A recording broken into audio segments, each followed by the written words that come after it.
It's really fun how we can interact with our audience now, especially since we are doing a lot remotely, that we can actually interact and get responses from people through the internet. And so if you are presenting by Zoom or otherwise, that they can use their smartphone or their browser to interact with you and give you a response to a question, to a poll. And that is what we're going to talk about, and also interacting inside the slide itself. Polls and questions can help you know how to proceed in your presentation. Maybe you need to know what their interests are, or the majority of the people have their interests in, so that you can address that while you're doing your presentation.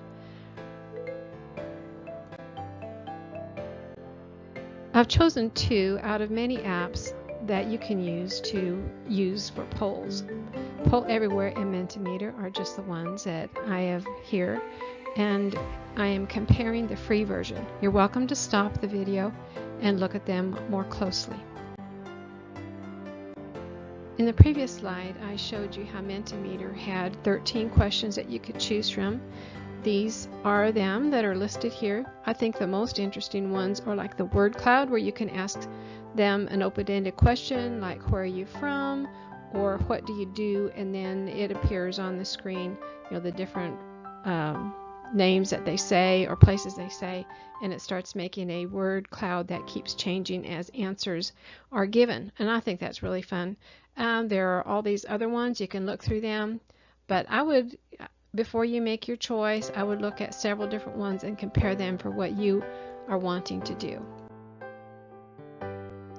This is a question slide with multiple choice answers from Mentimeter. They would go to the URL that is shown at the bottom, and they would see those choices and vote there, and then it will show up on your other slide showing all of the answers.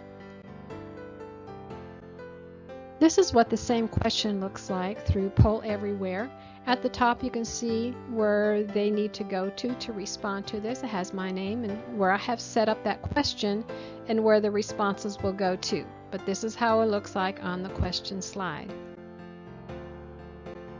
And this is what the response slide looks like. At the very top you still have where you can go to put in your option, your choice that you want to choose, and then these bars go out, and the one that has the most votes will always pop up at the top, and so you will have this bar graph showing which has the most votes. So it's quite interesting to watch.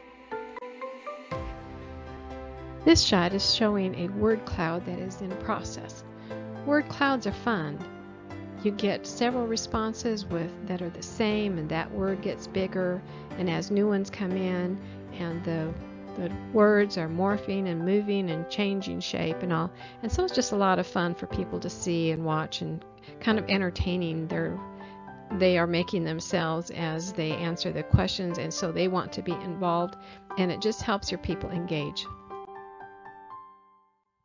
The second way you can interact with your clients or your audience is through a QFR code. The first one was through a link. This one is the QFR code, which is that black and white little picture that you will get in your phone camera, and it will take you to a link that you can click on and it will open it up. On this slide, I have now incorporated that QFR code, and you are also going to give just a limited time, because you're not going to spend all day just waiting for these. You might give a minute and a half, or if you don't have time, maybe 30 seconds, and have people respond quickly. So this has that URL at the top, also the QFR code, which is much quicker than people trying to type in and trying to figure out the letters and the numbers, because that can be complicated. So this is a much quicker way for them to be able to interact. Here we have the QFR that is connected to your call to action. So you would have your URL ready, your landing page or your website. You would have it ready for them to see at the end of your presentation. This is my QFR code that goes to my website. The third way I'm going to talk about how you can interact with your audience is through the PowerPoint presentation itself.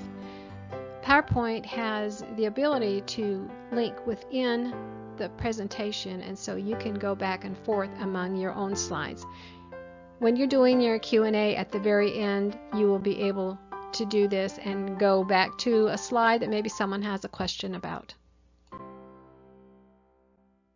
Here is a review slide that has the ability to go back to each one of these sections. So as you make your presentation, you are planning ahead and setting up the different sections.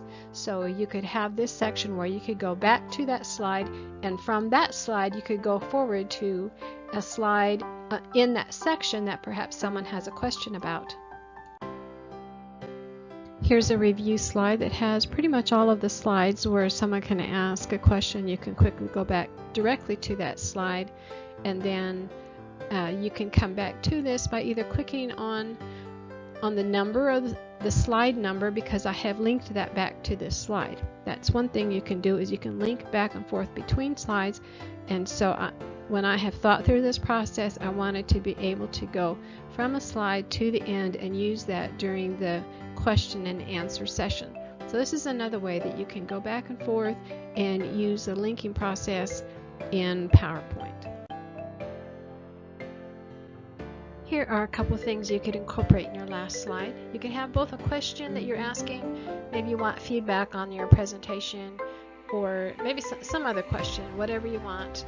Just go through your app and make it so that it will be interactable, and then use a QR to take them to your call to action, whatever that is. Maybe you're registering for something, or want to take them to your website, a landing, an ebook, whatever. Just put that here, and then you can take them. So I hope this presentation has helped you see ways that you can interact with your audience.